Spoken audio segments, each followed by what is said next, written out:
Shalom, salam jumpa kembali bersama dengan kami di sini, Gereja Injil Karunia Makedonia, Jakarta Timur. Senang sekali kita bisa bersama-sama lagi belajar firman Tuhan untuk bertumbuh bersama, berbuah dan menjadi dewasa rohani dalam Kristus. Semoga melalui pelayanan iman secara online seperti ini, baik melalui Facebook maupun YouTube, Bapak Ibu Saudara sekalian dapat terus menikmati firman Tuhan dan selalu merasakan damai sejahteranya. Amin. Nah, kali ini kita akan membahas firman Tuhan seputar ajaran dasar iman Kristen yang sangat penting, yaitu doktrin anugerah dan pahala, atau kasih karunia dan upah. Sebuah pengajaran kebenaran firman Tuhan tentang bagaimana cara Tuhan telah mengaruniakan keselamatan yang sempurna kepada kita, dan juga akan mengaruniakan lagi upah atau pahala, mahkota kelak di dalam sorga. Nah, untuk itu marilah kita persiapkan Alkitab kita untuk kita baca Bapak Ibu Saudara, dan selanjutnya nanti kita akan juga membuka ayat-ayat firman Tuhan yang berkaitan dengan topik pengajaran bagaimana kita tahu bahwa Tuhan telah memberikan kemudahan kepada kita memiliki jaminan keselamatan kekal, dan bagaimana kita juga mengetahui janji Tuhan akan menghargai pekerjaan kita yang mau sungguh-sungguh melayani Dia, Tuhan dan Juru Selamat kita. Nah, anugerah, kasih karunia atau grace adalah sikap perbuatan baik atau kemurahan hati Tuhan Allah atas orang-orang berdosa yang tidak layak menerimanya, namun tetap diberikan karena kasih-Nya kepada semua umat manusia. Sedangkan upah atau pahala ialah balasan jasa, itu ya, yang Allah karuniakan atas ketaatan, kesetiaan dari orang-orang yang telah percaya dan diselamatkan, yaitu karena mereka mau melakukan kehendak Tuhan. Karena itu tidak ada OTP atau orang yang tidak percaya akan menerima dari Allah berupa upah atau pahala atau mahkota pada masa kini maupun yang akan datang. Hanya orang-orang yang sudah diselamatkan atau yang telah mengalami lahir barulah yang dapat menerima upah, pahala atau mahkota kebenaran. Anugerah atau kasih karunia seperti sebelumnya telah kita definisikan adalah pemberian yang ditunjukkan oleh Allah kepada manusia berdasarkan kebaikannya semata, tanpa diperlukan perbuatan apapun dari manusia. Ya. Untuk lebih jelasnya mari kita lihat firman Tuhan dalam Roma pasal 4 ayatnya yang ke-4 dan 5, demikian firman Tuhan ya.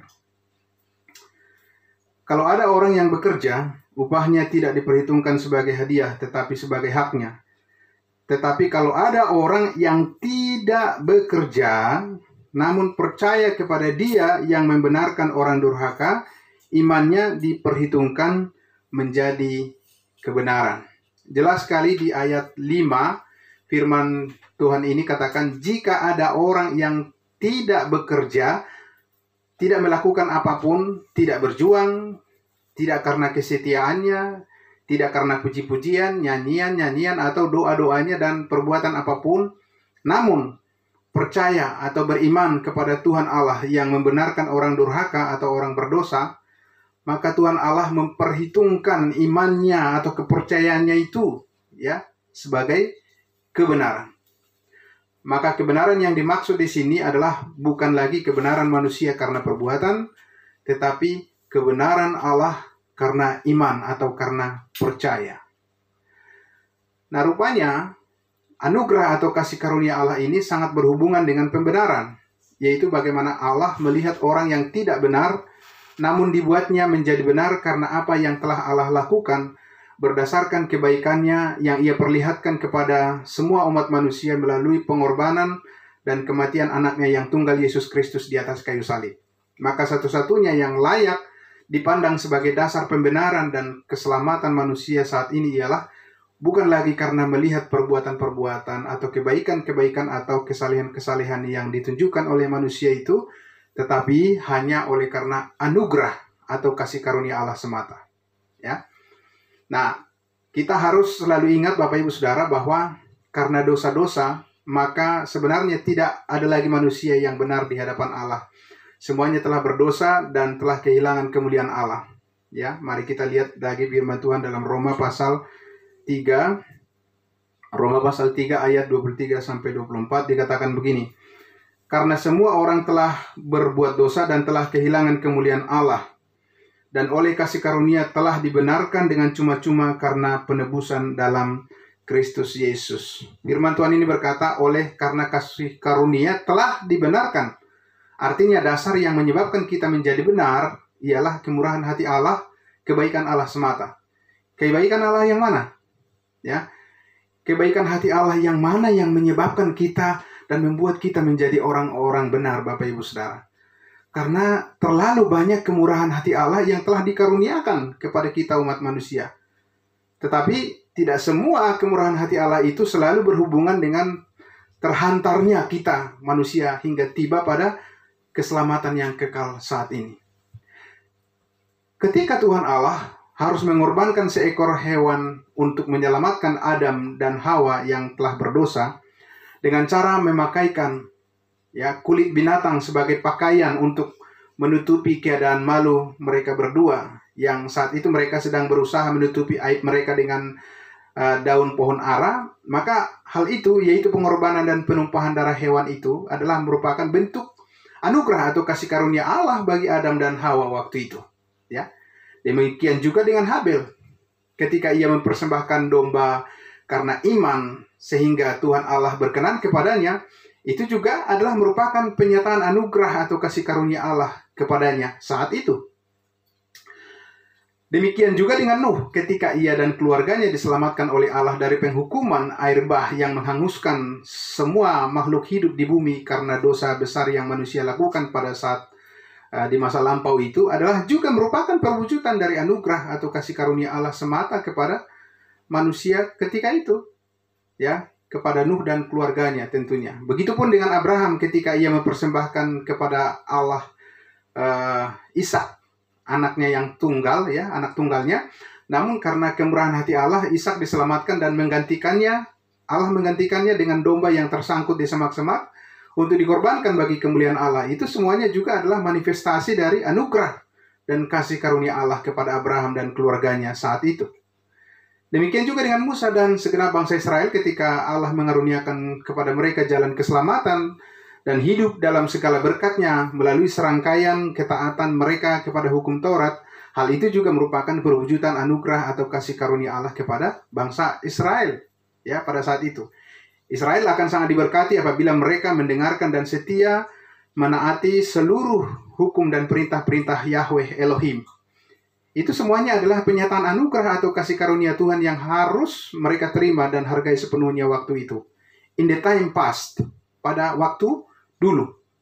Tetapi sekarang, but now, in the time present, tidak ada dari tindakan anugerah atau kasih karunia Allah yang seperti yang telah kita sebutkan tadi semua sebagai jalan keselamatan bagi kita manusia, terlebih umat Tuhan yang kudus saat ini. Ketaatan-ketaatan pada perbuatan pengorbanan darah hewan, darah domba dan sebagainya, atau ketaatan keberhasilan membuat bahtera dari kayu gofir dengan segala kerumitan konstruksinya, atau bahkan kesetiaan kepada seluruh perintah dan ketentuan hukum Taurat Allah, yang pada masa lampau in the time past adalah sarana memperoleh anugerah atau kasih karunia Allah, adalah bukti tanda yang kuat memperlihatkan sebagai faktor penentu siapa yang sungguh-sungguh beriman dan tidak. Tetapi saat ini, but now, in the time present, orang-orang yang berusaha melakukan hal-hal semacam itu justru itu sebagai bentuk, dianggap sebagai bentuk ketaatan, sama sekali bukanlah pembuktian tanda yang kuat memperlihatkan bahwa sungguh-sungguh beriman kepada Tuhan. Ya, sebaliknya, semuanya itu apabila orang masih mengharapkan atau menuruti bentuk ketaatan seperti itu, justru itu adalah bentuk penyangkalan terhadap anugerah atau kasih karunia Allah masa kini. Jika mereka ingin mengharapkan keselamatan dengan cara yang seperti itu saat ini, ya. Maka firman Tuhan ini dengan tegas sekali dan lugas menyatakan perbedaan itu, yaitu antara kebenaran Allah dan kebenaran manusia. Dalam Efesus pasal 2 ayat 8 dan 9, firman Tuhan katakan seperti ini. Sebab karena kasih karunia kamu diselamatkan oleh iman, itu bukan hasil usahamu, tetapi pemberian Allah. Itu bukan hasil pekerjaanmu. Jangan ada orang yang memegahkan diri. Mari kita perhatikan firman Tuhan ini dengan baik dan benar, Bapak Ibu Saudara. Bagaimana cara kerja penyelamatan manusia yang Allah perlihatkan, yang Allah lakukan saat ini, in the time present, berdasarkan anugerah atau kasih karunia-Nya. Di ayat 8 dan 9 tadi jelas sekali firman Tuhan katakan kepada jemaat kudus, ya, bisa kita lihat power, kekuatan daripada kebenaran Allah sangat nyata dalam ungkapan, yaitu itu bukan hasil usahamu, itu bukan hasil pekerjaanmu. Ketika orang-orang beriman, sebelum Yesus disalibkan atau persisnya ketika hukum Taurat masih Allah jadikan sebagai penanda bagi seorang yang sungguh-sungguh adalah beriman, anak Tuhan, hamba Tuhan, bisakah mereka memperlihatkan anugerah atau kasih karunia Allah yang mereka terima dan rasakan waktu itu tanpa perbuatan dan bukti nyata bahwa mereka adalah sungguh-sungguh anak Tuhan? Jawabannya ialah no. Ya, mereka tidak bisa hanya dengan iman saja tanpa menunjukkan sesuatu perbuatan. Habel tidak bisa memperlihatkan anugerah atau kasih karunia Allah yang ada padanya tanpa mempersembahkan korban darah hewan, domba dan sebagainya. Tidak bisa. Demikian juga Nuh, Abraham, Musa, Daud, dan lain sebagainya. Mereka tidak bisa dibenarkan tanpa memperlihatkan ketaatan mereka, melakukan perintah-perintah Tuhan yang saat itu ditujukan kepada mereka untuk mereka kerjakan, perjuangkan, dan lakukan dengan sungguh-sungguh. Justru ketaatan mereka di hadapan Allah diuji adalah berdasarkan apa yang mereka kerjakan di bawah tuntutan atau tuntunan daripada hukum Taurat. Tetapi coba kita lihat apa yang ditegaskan oleh firman Tuhan untuk memperlihatkan keutuhan konsep anugerah atau kasih karunia Allah yang berlaku saat ini, in the time present, dalam Roma pasal 3 ayat 21, ayat 22 dan 24 firman Tuhan katakan begini. Tetapi sekarang, ya sekarang, tanpa hukum Taurat kebenaran Allah telah nyata seperti disaksikan dalam kitab Taurat dan kitab para nabi, yaitu kebenaran Allah karena iman dalam Yesus Kristus bagi semua orang yang percaya, sebab tidak ada perbedaan. Ayat 24. Dan oleh kasih karunia telah dibenarkan dengan cuma-cuma karena penebusan dalam Kristus Yesus. Tetapi sekarang, but now, in the time present, di mana kita hidup saat ini, kebenaran Allah telah dinyatakan. Kebenaran Allah macam apa yang telah dinyatakan sekarang? Ya, kebenaran Allah yang bersifat terpisah, separate dari hukum Taurat. Konkretnya kebenaran macam apa itu? Di ayat 22, jawabannya tadi dikatakan, yaitu kebenaran Allah karena iman dalam Yesus Kristus bagi semua orang yang percaya. Ya, sebab tidak ada perbedaan. Nah, pembacaan yang cermat dari teks ini akan mengembalikan kita kepada makna yang sebenarnya dari ayat ini, ya. Dalam Alkitab versi King James atau King James Version dikatakan demikian. Even the righteousness of God, which is by faith of Jesus, unto all and upon all them that believe, for there is no difference. Artinya, bahkan kebenaran Allah, yaitu oleh kesetiaan Yesus terhadap semuanya. Ya? Oleh kesetiaan Yesus terhadap semuanya. Semuanya apa? Semuanya tuntutan perbuatan baik dari hukum Taurat. Ya, kesetiaan Yesus melakukannya bagi semua mereka yang percaya, sebab tidak ada perbedaan. Jadi kebenaran Allah saat ini adalah kebenaran yang berdasarkan pada kesetiaan Yesus Kristus, yaitu kesetiaannya menggenapi seluruh tuntutan perbuatan baik yang tercakup juga dalam seluruh hukum Taurat. Kebenaran anugerah masa kini bukanlah kebenaran berdasarkan kesetiaan atau tahan uji masing-masing pribadi kita, Bapak Ibu Saudara, tidak. Tetapi benar-benar hanya berdasarkan kesetiaan Yesus Kristus. Amin. Kebenaran berdasarkan kesetiaan daripada Yesus Kristus, bukan kebenaran berdasarkan kesetiaan kita. Ini sangat penting sebagai dasar untuk memahami apa itu kasih karunia yang menyelamatkan saat ini, in the time present. Itu sebabnya kebenaran tadi menjadi sangat jelas dalam firman Tuhan dalam Efesus pasal 2 ayat 8 dan 9. Sebab karena kasih karunia kamu diselamatkan melalui iman, itu bukan hasil usahamu, tetapi pemberian Allah. Itu bukan hasil pekerjaanmu. Jangan ada orang yang memegahkan diri. Jadi itu bukan hasil pekerjaanmu. Apa itu? Ya, keselamatan hidup kekal yang sudah kita terima ini. Ya, itu pemberian Allah. Bukan pemberian gereja, bukan pemberian pendeta, bukan pemberian pastor, pemberian rasul, nabi, dan lain sebagainya. Ya, saudara. Pemberian Allah yang mana? Yang bagaimana? Ya. Roma 3 ayat 24 tadi menjawab dengan sangat jelas. Dan oleh kasih karunia telah dibenarkan dengan cuma-cuma. Gratis. Karena penebusan dalam Kristus Yesus. Ya. Bapak Ibu Saudara, masih ada orang yang saat ini bahkan sudah mengaku percaya Yesus, masih berkata, oh, tidak semudah itu orang masuk surga. Tidak cukup hanya dengan iman, harus juga ditambah dengan kesetiaan, melakukan. Harus bayar harga. Iblis pun juga percaya Tuhan. Itu namanya bahasa sehari-hari dibilang ya suka ngeyel. Seperti orang Israel dulu, suka ngeyel. Susah dibilangin. Atau kata-kata Alkitab itu mereka dikatakan tegar tengkuk. Sebab Alkitab sudah jelas berkata bahwa keselamatan yang kita peroleh berdasarkan kasih karunia Allah itu adalah sifatnya apa? Gratis. Tidak bayar. Tidak usah bayar lagi. Cukup terima saja. Ya, percaya saja. Engkau langsung dijamin 100% masuk surga. Itu janji firman Tuhan. Dan lagi pula tidak perlu harus menunggu dulu. Ya.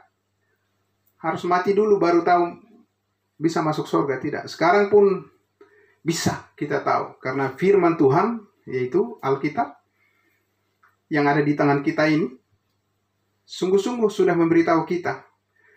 Dan itu benar. Mutlak perkataan Tuhan. Tidak bohong. Ya. Jadi kenapa Bapak Ibu Saudara bisa gratis keselamatan hidup kekal itu sekarang, in the time presence, kita peroleh? Kenapa? Karena firman Tuhan tadi berkata, karena penebusan. Penebusan apa? Penebusan hidup kita dari segala dosa. Ya, dari segala dosa. Bukan dari sebagian dosa.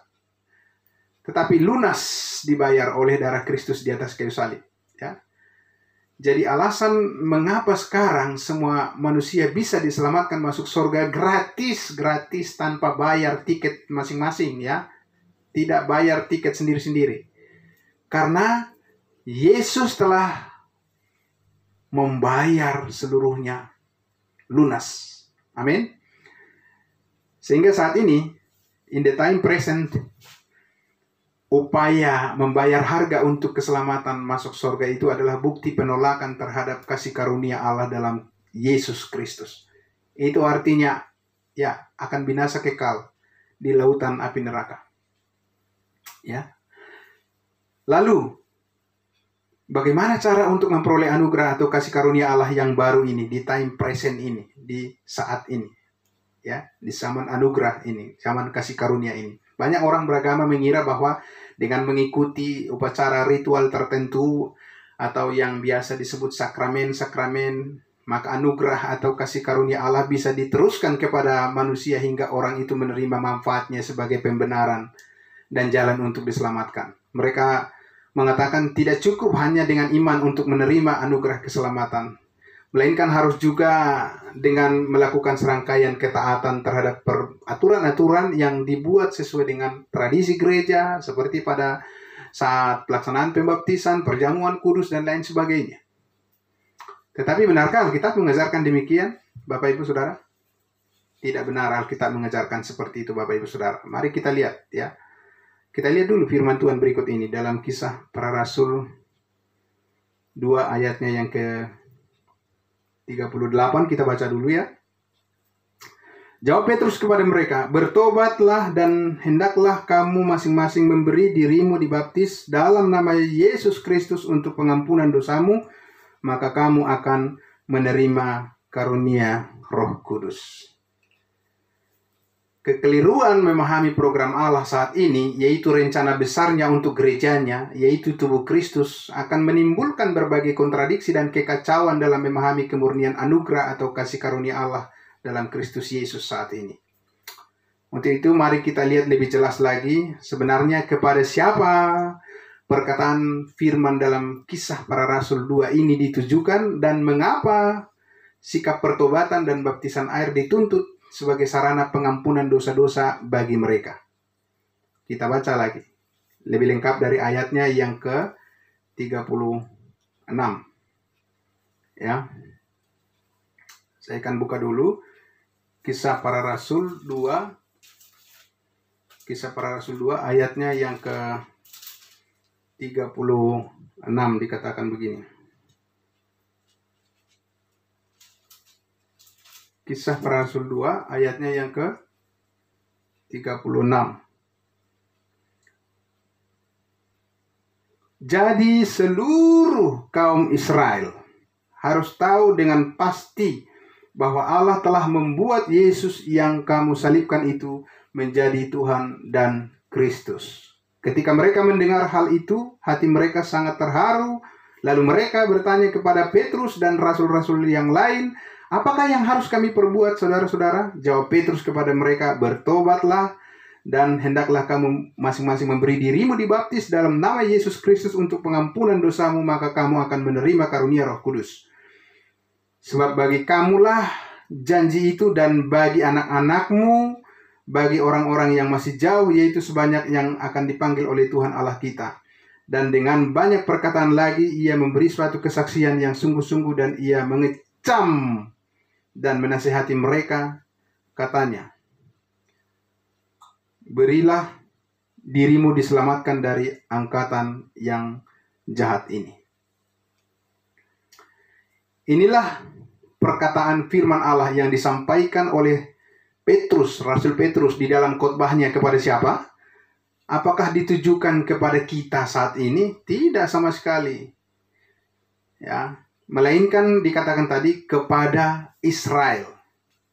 Hal itu jelas sekali dikatakan di ayatnya yang ke-36 tadi, ya. Jadi seluruh kaum Israel harus tahu. Tidak dikatakan jadi seluruh umat manusia harus tahu, tetapi seluruh Israel. Dan saya mau mengaku dan saksikan di sini bahwa saya tidak mungkin bisa menjadi Israel dalam arti dan bentuk apapun dan sampai kapanpun. Tetapi saya yakin saya adalah anggota tubuh Kristus untuk selamanya.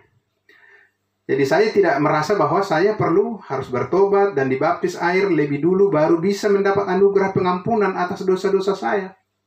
Saya yakin 100% bahwa through faith alone, hanya melalui iman kepada fakta penyaliban Yesus Kristus di Bukit Kalvari 2000 tahun yang lalu, maka saya yakin seluruhnya dosa-dosa saya, tanpa kecuali, baik dosa yang dulu, dosa yang sekarang, maupun yang akan datang, langsung telah selesai diampuni Tuhan, sekali untuk selama-lamanya. Karena itu juga saya percaya bahwa saya tidak perlu peraturan agama apapun dan yang bagaimanapun bentuknya untuk memperoleh anugerah atau kasih karunia pengampunan dari Tuhan Allah atas segala dosa-dosa saya. Tetapi cukup hanya melalui iman.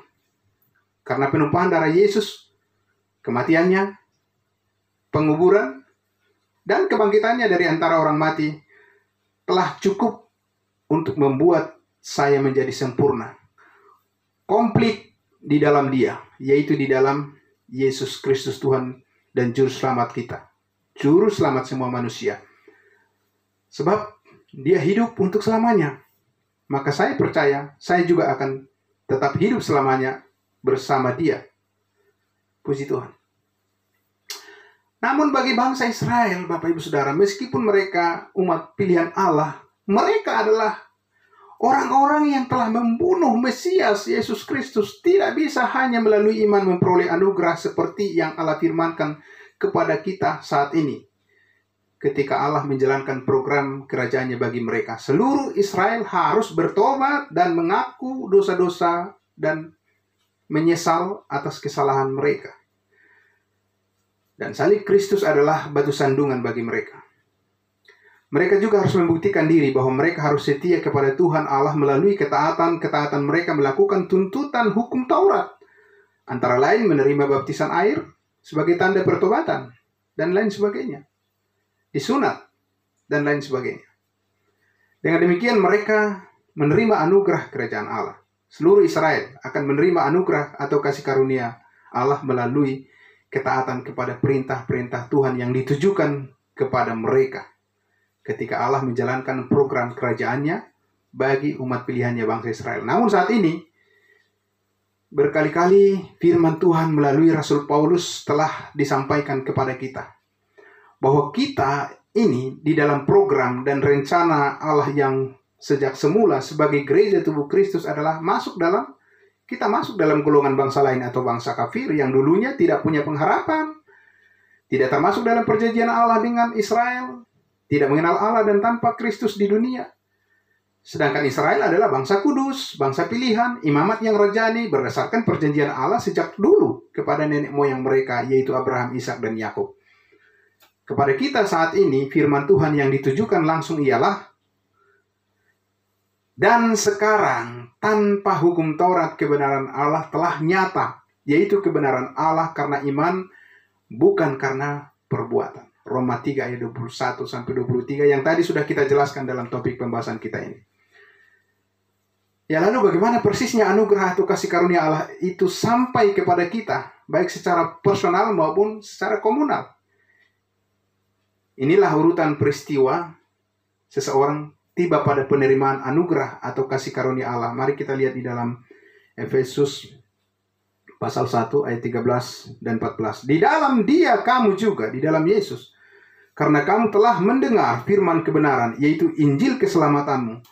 Di dalam Dia kamu juga ketika kamu percaya dimeteraikan dengan Roh Kudus yang dijanjikannya itu.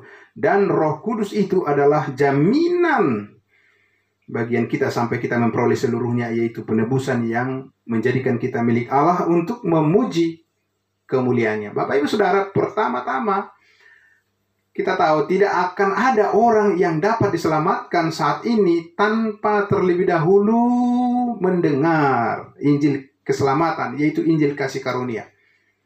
Yang kedua, tidak ada orang yang akan bisa disebut sebagai orang percaya saat ini apabila ia belum mengerti dan mempercayai Injil keselamatan atau Injil kasih karunia Allah.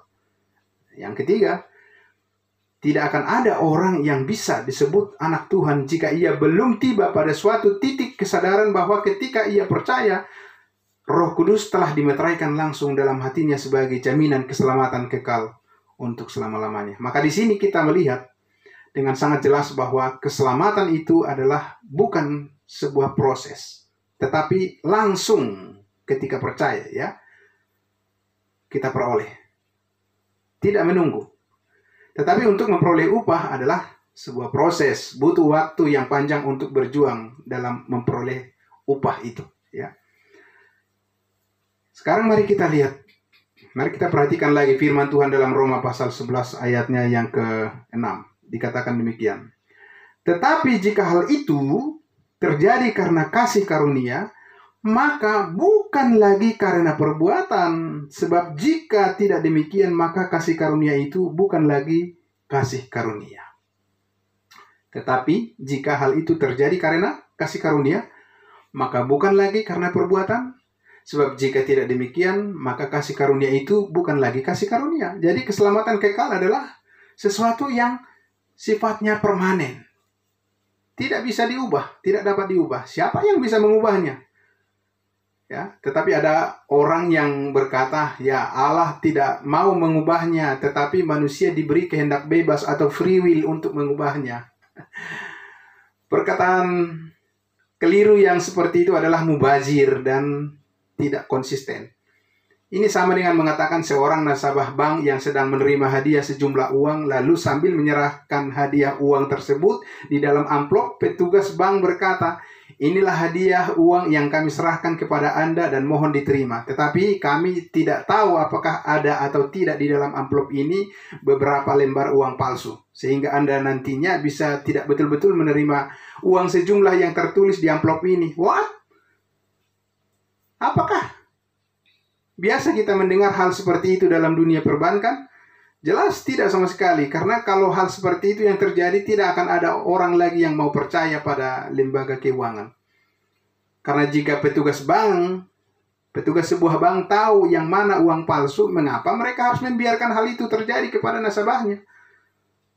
Ya sama seperti itu Tuhan kita Yesus Kristus. Tidak mungkin Dia menjanjikan sebuah kepastian hidup kekal kepada setiap orang yang percaya kepadanya jika masih mungkin keselamatan yang Dia anugerahkan itu masih bisa hilang. Ya itu namanya PHP, alias pemberi harapan palsu. Tetapi Tuhan kita tidak demikian. Tuhan kita adalah Tuhan yang konsisten 100% dengan perkataannya. Apa yang Dia janjikan pasti digenapi 100% dan tidak akan pernah meleset.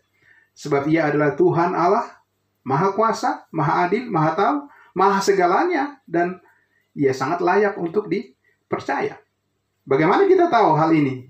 Bapak Ibu Saudara, mari kita lihat perkataan firman Tuhan. Perkataan Yesus sendiri di dalam Yohanes pasal 10 ayat 28 dan 29, Dia katakan, dan aku memberikan hidup yang kekal kepada mereka, dan mereka pasti tidak akan binasa sampai selama-lamanya, dan seorang pun tidak akan merebut mereka dari tanganku. Bapakku yang memberikan mereka kepadaku lebih besar daripada semua siapapun, dan seorang pun tidak akan dapat merebut mereka dari tangan Bapa. Puji Tuhan. Nah, lalu sekarang kita masuk kepada masalah upah. Lalu itu apa itu upah? Apa pahala dan apa mahkota? Dan bagaimana cara kita untuk memperolehnya? Pertama-tama mari kita baca dulu ayat firman Tuhan dari 1 Korintus pasal 3 ayat 10 sampai 15 ya. Demikian firman Tuhan. Dikatakan begini. Sesuai dengan kasih karunia Allah yang dianugerahkan kepadaku, aku sebagai seorang ahli bangunan yang cakap telah meletakkan dasar dan orang lain terus membangun terus di atasnya. Tetapi tiap-tiap orang harus memperhatikan bagaimana ia harus membangun di atasnya. Karena tidak ada seorang pun yang dapat meletakkan dasar lain daripada dasar yang telah diletakkan, yaitu Yesus Kristus. Entahkah orang membangun di atas dasar ini dengan emas, perak, batu permata, kayu, rumput kering, dan jerami. Sekali kelak pekerjaan masing-masing orang akan nampak, karena hari Tuhan akan menyatakannya. Sebab ia akan nampak dengan api, dan bagaimana pekerjaan masing-masing orang akan diuji oleh api itu. Jika pekerjaan yang dibangun seseorang tahan uji, ia akan mendapat upah. Jika pekerjaannya terbakar, ia akan menderita kerugian, tetapi ia sendiri akan diselamatkan, tetapi seperti dari dalam api.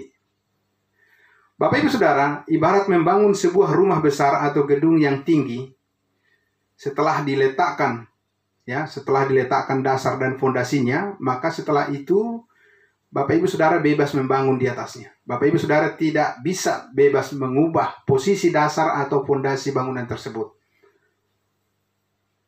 Maka di bagian firman Tuhan ini, Rasul Paulus berkata bahwa hanya Yesus Kristuslah fondasi keselamatan kita.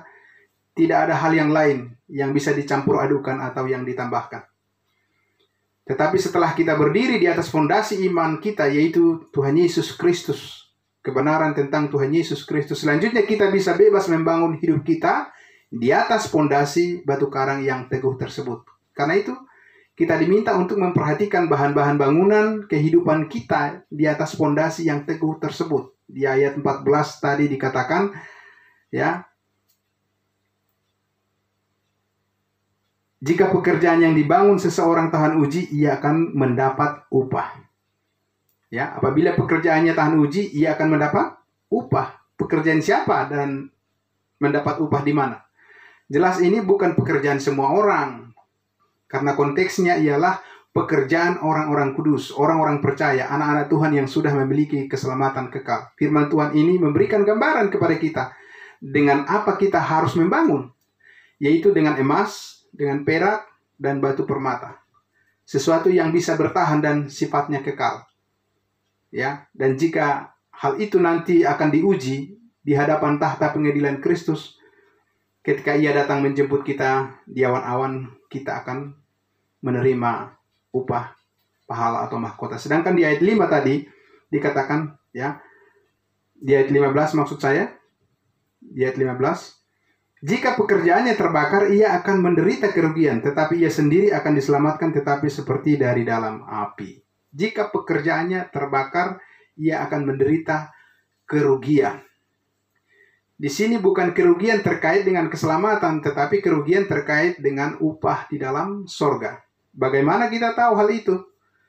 Karena kita perhatikan kalimat selanjutnya tadi dikatakan, ya, tetapi ia akan sendiri, tetapi ia sendiri akan diselamatkan, maksudnya, ya, tetapi ia sendiri akan diselamatkan. Jadi kita tahu bahwa orang yang sedang berdiri di atas fondasi iman yang benar, yaitu iman kepada Tuhan Yesus Kristus, tidak akan pernah kehilangan keselamatannya.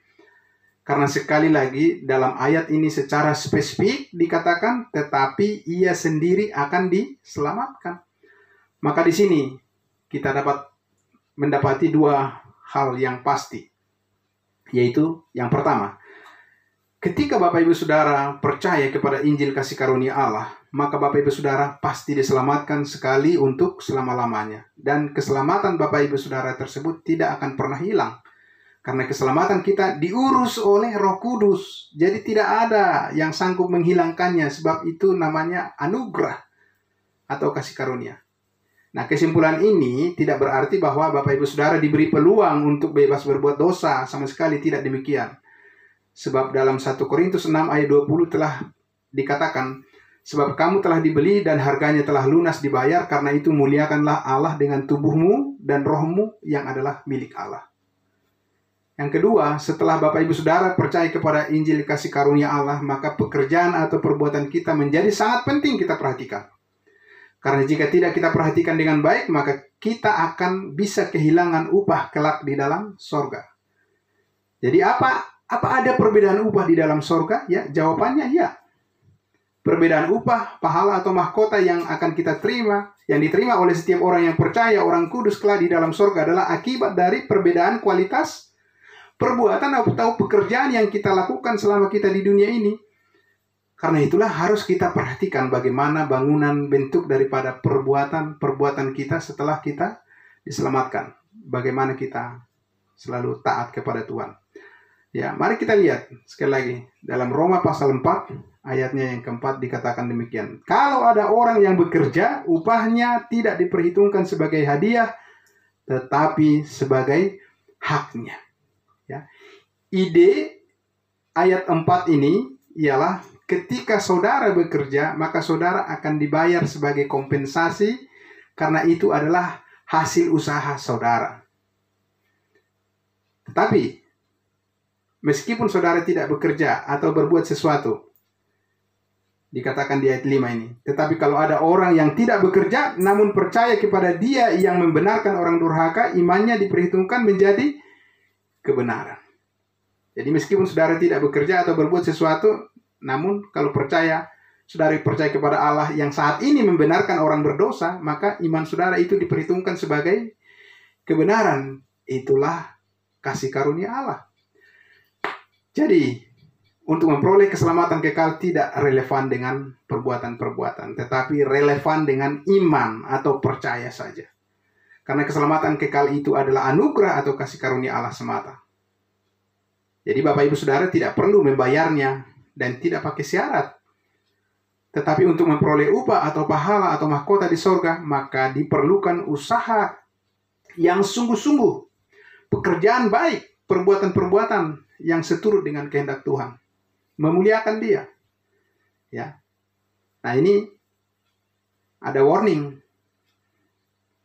Tetapi apabila ya adalah sia-sia perbuatan baik atau pekerjaan baik yang Bapak Ibu Saudara bangun, meskipun itu semua sudah sampai tinggi-tinggi ya, jika semuanya itu Bapak Ibu Saudara lakukan bukan di atas dasar anugerah atau kasih karunia Allah, jika semuanya itu Bapak Ibu Saudara kerjakan di atas pengharapan ajaran keselamatan yang bisa hilang, tentu semuanya termasuk saudara juga akan dapat hilang juga selamanya.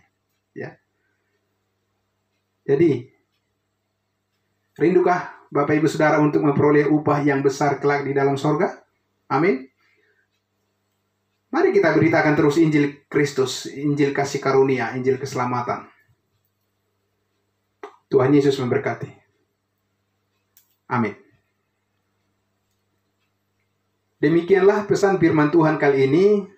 Semoga menjadi berkat bagi kita semua, bagi Bapak Ibu Saudara sekalian. Sampai bertemu lagi di sesi pembahasan doktrin dasar iman Kristen yang berikutnya bersama saya, Pendeta Charles Simomora. Terima kasih.